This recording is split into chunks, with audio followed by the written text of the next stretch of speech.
नमस्कार. शिंदे अकॅडमी या यूट्यूब चॅनलवर तुमचं सर्वांचं स्वागत. या व्हिडिओमध्ये आपण एकेरी बंध, दुहेरी बंध, तिहेरी बंध काय आहेत यांच्याविषयी चर्चा करणार आहोत. एकेरी बंध म्हणजे काय? समजा उदाहरणार्थ पहा की हायड्रोजन आहे. आता हायड्रोजनच्या पहिल्या कक्षेमध्ये एक इलेक्ट्रॉन असतो आणि तीच त्याची शेवटची कक्षा आहे. म्हणजे त्याच्याकडे एकच कक्षा आणि एकच इलेक्ट्रॉन आहे. परंतु नियम असा आहे की पहिल्या कक्षेमध्ये 2 इलेक्ट्रॉन पाहिजे, दुसऱ्या कक्षेमध्ये 8 इलेक्ट्रॉन पाहिजे, तिसऱ्या कक्षेमध्ये 18 इलेक्ट्रॉन पाहिजे, चौथ्या कक्षेमध्ये 32 इलेक्ट्रॉन पाहिजे. पहिल्या कक्षेमध्ये 2 इलेक्ट्रॉन पाहिजेच पाहिजे, दुसऱ्या कक्षेमध्ये 8 इलेक्ट्रॉन पाहिजेच, परंतु तिसऱ्या कक्षेमध्ये 18 इलेक्ट्रॉन आहेत. पूर्ण त्याची कॅपॅसिटी 18 आहे, परंतु कमीत कमी 8 तरी इलेक्ट्रॉन त्याच्यामध्ये पाहिजेत. म्हणजे एखादा पैलवान आहे, तो पहिला 18 भाकरी खात होता, परंतु आता त्यांनी पैलवानकी सोडून दिली, मग त्याला कमीत कमी 8 तरी भाकरी दिल्या पाहिजेत. तर असं नियोजन ते. तर पहा, हायड्रोजनकडे एकच कक्षा आहे. मग एक कक्षा आहे म्हटल्यानंतर त्याच्या पहिल्या कक्षेमध्ये 2 इलेक्ट्रॉन पाहिजे. तर एकतर आणि त्याच्यामध्ये असं आहे की तो एक इलेक्ट्रॉन जर त्याने कोणाकडून जर घेतला तर त्याची ही कक्षा पूर्ण भरते.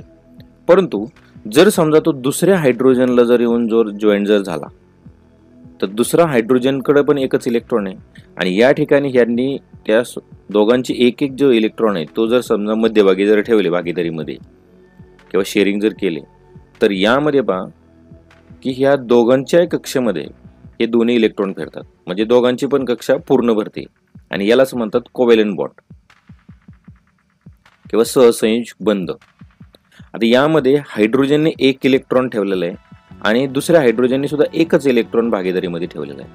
तर यांनी एक एक इलेक्ट्रॉन ठेवला म्हणून ह्याला म्हणायचं सिंगल बॉन्ड किंवा एकेरी बंध. आता दुहेरी बंध काय आहे किंवा डबल बॉन्ड काय पहा.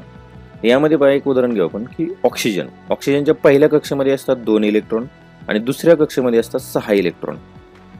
तर याला 2ची गरज आहे.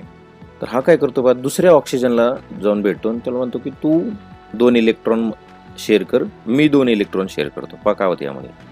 तर याने 2 इलेक्ट्रॉन शेअर केले, मध्यभागी ठेवले आणि दुसऱ्याने सुद्धा 2 इलेक्ट्रॉन मध्यभागी ठेवले. आता पहा मध्यभागी किती इलेक्ट्रॉन झाले? 4. आणि मग यांची उरलेली ह्या इकडच्या ह्या पहिल्या ज्या ऑक्सिजनचा ॲटम जो आहे त्याच्या कक्षेमध्ये उरले 4 आणि मध्यभागीचे 4, असे 4 आणि 4 किती झाले? 8 झाले. सेम इकडे पण तसंच.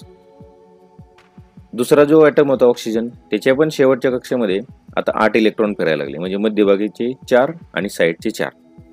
तर यामध्ये दोन्ही ऑक्सिजन ॲटम स्टेबल होतात. तर या दोन्ही ॲटमने शेअरिंग किती केलेत इलेक्ट्रॉन? भागीदारीमध्ये किती ठेवलेत? 2-2 इलेक्ट्रॉन ठेवलेत. मग यांनी जर 2 इलेक्ट्रॉन ठेवले असतील तर याला म्हणतात डबल बॉन्ड किंवा दुहेरी बंध. आता तिहेरी बंध म्हणजे काय? तर बघा यामध्ये एक उदाहरण घेऊ आपण की नायट्रोजन आहे. तर नायट्रोजनच्या पहिल्या कक्षेमध्ये असतात 2 इलेक्ट्रॉन आणि दुसऱ्या कक्षेमध्ये असतात 5 इलेक्ट्रॉन.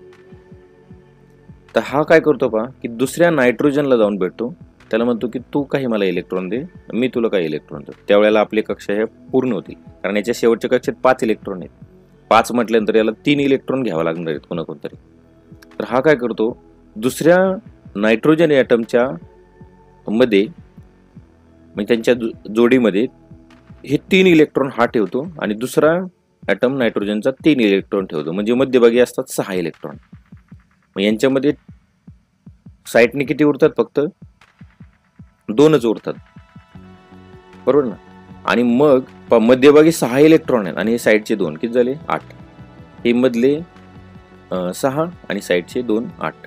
तर अशा प्रकारे दोघांच्याही कक्षेमध्ये हे 8 इलेक्ट्रॉन फिरायला सुरुवात होतात आणि याला म्हणतात इलेक्ट्रॉन शेअरिंग, म्हणजे थोडक्यात भागीदारी.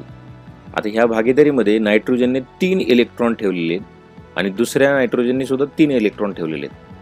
तर शेअरिंग किती केलेत? भागीदारीत किती ठेवलेत? 3 इलेक्ट्रॉन ठेवलेत. यालाच म्हणतात ट्रिपल बॉन्ड. ठीक आहे. तर हा व्हिडिओ तुम्हाला समजला असेल तर ह्या व्हिडिओला लाईक करा, तुमच्या मित्रांना हा व्हिडिओ शेअर करा आणि असेच व्हिडिओ पाहिजे असतील तर माझ्या चॅनलला सबस्क्राईब करा. धन्यवाद.